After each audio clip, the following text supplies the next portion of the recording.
यह चैनल केवल मनोरंजन के उद्देश्य से काल्पनिक कहानियां बनाता है। हम बच्चों अंडर 18 को सामग्री नहीं बनाते हैं। 18+ या उससे अधिक आयु वर्ग के लोगों का देखने के लिए स्वागत है।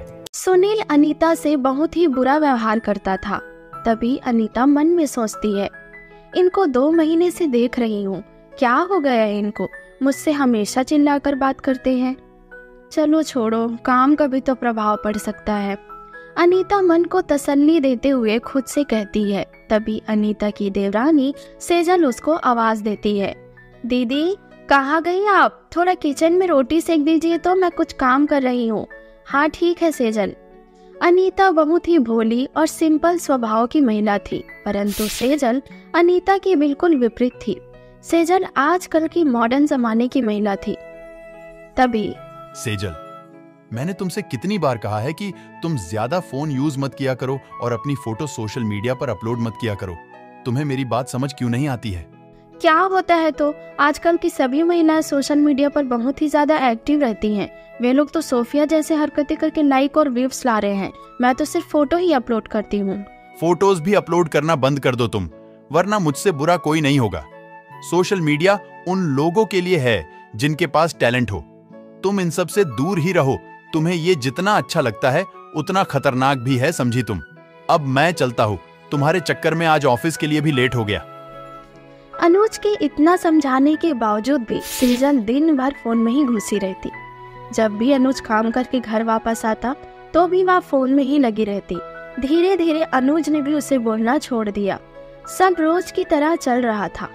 देखते ही देखते 2024 का जनवरी माह खत्म हो गया और पतझड़ गर्मी का मौसम आने लगा। तभी सुनील, अनीता मुझे ठंडी शरबत चाहिए नींबू मार के। मैं जान रही हूँ कि दोपहर है अभी और गर्मी भी लगभग आ ही गई है, लेकिन आपको ये भी पता होना चाहिए कि मैं सुबह से उठी रहती हूँ, दिन भर काम करती रहती हूँ। दोपहर में बस 2 घंटे का आराम करने का मौका मिलता है और उसमें भी आप मुझे छोड़ते नहीं हैं। जाइए, रसोई में देवरानी जी होगी, वो अपने लिए बना रही होगी शरबत, तो आप एक गिलास अपने लिए भी बनवा लेना। अब मैं सो रही हूँ। तभी सुनील कहता है, क्या बात है, मुझे तो कुछ कहने का मौका ही नहीं दिया। कोई बात नहीं, बहू से ही बनवा लेता हूँ। सुनील किचन की ओर चला जाता है। जब वह किचन पहुँचता है, सेजल किचन में नहीं होती है। क्या मुझे बहू के कमरे में जाना चाहिए?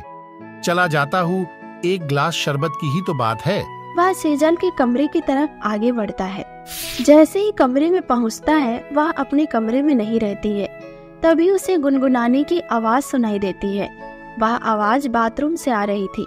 सुनील बाथरूम की ओर आगे बढ़ता है। उसके बाद जो वो देखता है, बिल्कुल पागल सा हो जाता है।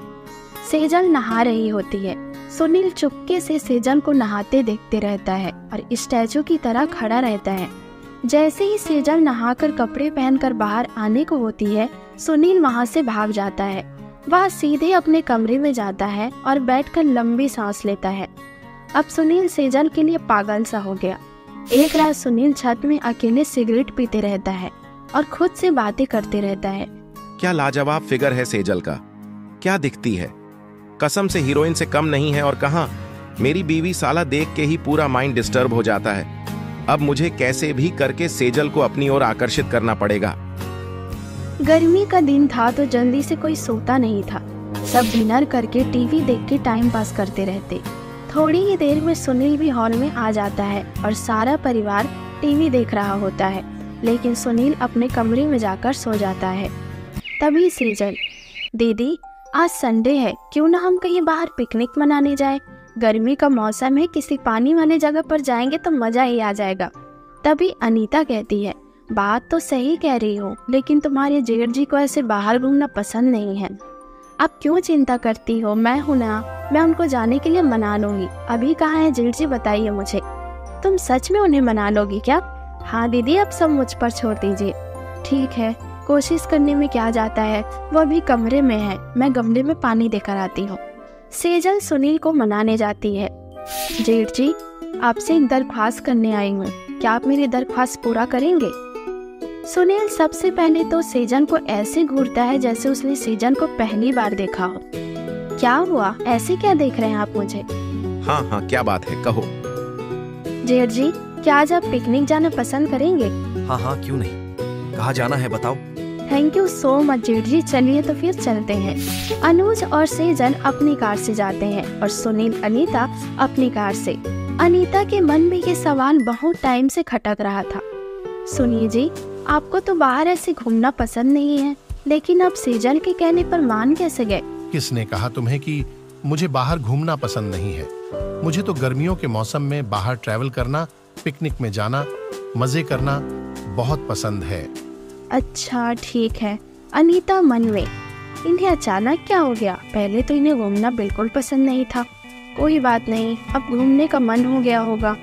चारों एक समुद्र के किनारे जाते हैं और खूब मजे करते हैं। अनुज और सुनील फुटबॉल खेलते हैं। सेजल और अनीता नज़ारे का खूब घूम-घूम मजा लेते हैं और आखिर में चारों नारियल पानी पीते हैं और घर की ओर निकल जाते हैं। तभी सेजल कहती है, आज तो बहुत मजा आया, मैं बहुत थक गई हूँ, मैं सोने जा रही हूँ। सब अपने अपने कमरे में होते हैं। सुनील भी लेटा रहता है और वह जैसे ही आंख बंद करता था, उसके सामने वही दृश्य आता है। सेजल नहाती रहती है और सुनील छुपकर देखते रहता है।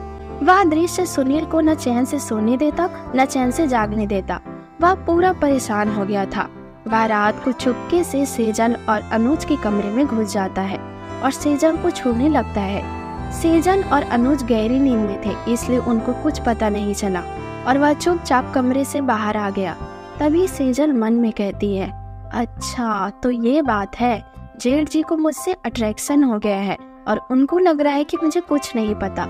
गर्मी और बढ़ते ही गया। एक दिन में इंसान को 2 से 4 बार नहाना ही पड़ता था। ऐसे ही एक दिन सेजल अपने बाथरूम में नहा रही होती है। तभी उसे एहसास होता है कि कोई उसकी ओर आ रहा है। तभी सेजल, अच्छा तो अब आप मेरे बाथरूम तक पहुंच गए, अंदर आ जाइए जेठ जी। सुनील डर जाता है और वहां से जाने लगता है। तभी सेजल कहती है, कोई फायदा नहीं है अब जाने में, अनुज हॉल तक पहुंच गया होगा और 2 मिनट में वो कमरे तक पहुंच जाएगा। जैसे ही आप कमरे से बाहर निकलोगे आपको अनुज दिखेगा। सुनील डर से बाथरूम में चला जाता है। जैसे ही सुनील बाथरूम में जाता है, तभी अनुज कहता है, सेजल मैं आ गया हूँ, तुम जल्दी नहाकर बाहर निकलो, आज बहुत ज्यादा गर्मी है, मुझे भी नहाना है। हाँ 20 मिनट दो, मैं अभी तुरंत अंदर आई हूँ। ठीक है, मैं उतने से जूस पीकर आता हूँ। अनुज कमरे से बाहर चला जाता है। तभी सेजल, क्यों, आपको मुझसे क्या चाहिए कि आप मेरे बाथरूम तक पहुँच गए? मुझे तुम्हारे हॉटनेस ने पागल कर दिया है जब से मैंने तुम्हें नहाते देखा है। ओह ये बात है, तो क्या आप मेरे साथ नहाना चाहोगे? सुनील का मानो कोई सपना पूरा हो गया हो। दोनों जेठ बहू एक ही टब पर नहाते हैं और प्यार भरी बातें करते हैं। सेजल सुनील को बड़े ही सावधानी से बाहर निकालती है। दिन बीतते गया। अब दोनों जेठ बहू बस एक साथ नहाने का मौका ढूंढते रहते हैं। अब वो दोपहर साथ में ही बिताते थे। अनुज ऑफिस में रहता और अनीता को नींद की गोली देकर सुला दिया जाता था। फिर दोनों दोपहर में गर्मी का मजा लेते थे।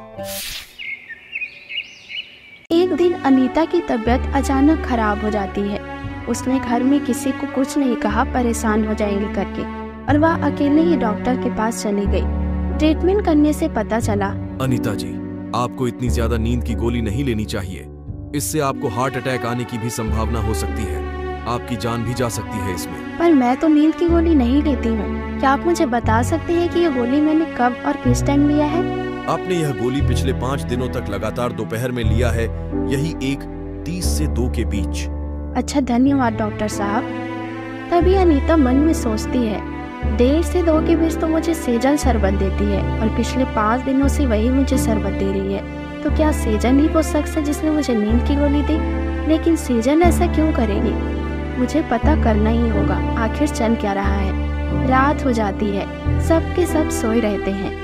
तभी अनीता चुपके से उठकर किचन में चेक करने जाती है, तो उसे वहाँ नींद की गोली का छोटा सा डिब्बा मिलता है जिसमें पूरी नींद की गोली भरी हुई थी।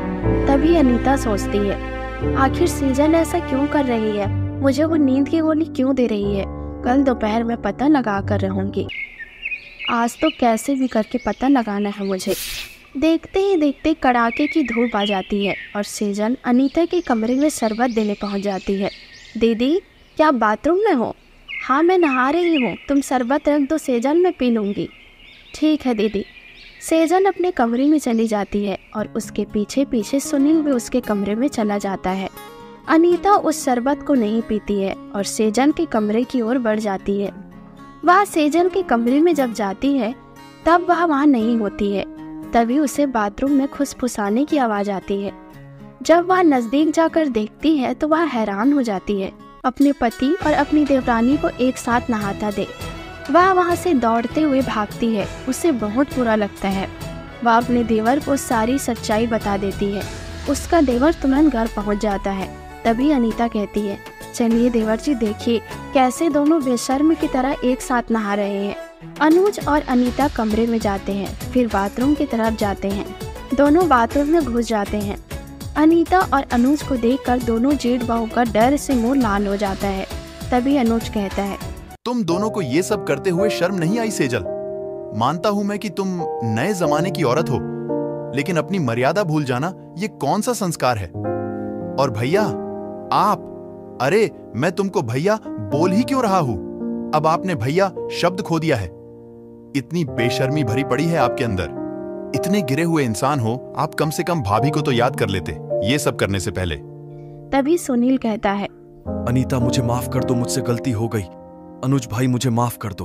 दोनों माफी की भीख मांगते रह गए, लेकिन माफी ना मिल पाया और सब बर्बाद हो गया। तो दोस्तों, इस कहानी से हमें ये सीख मिलती है कि आप जिस भी रिश्ते में रहो, रिश्ते की इज्जत करिए और अपना मर्यादा और संस्कार कभी न भूलिए, क्योंकि कुछ गलतियां ऐसी हो जाती हैं कि माफी भी मिलना असंभव हो जाता है।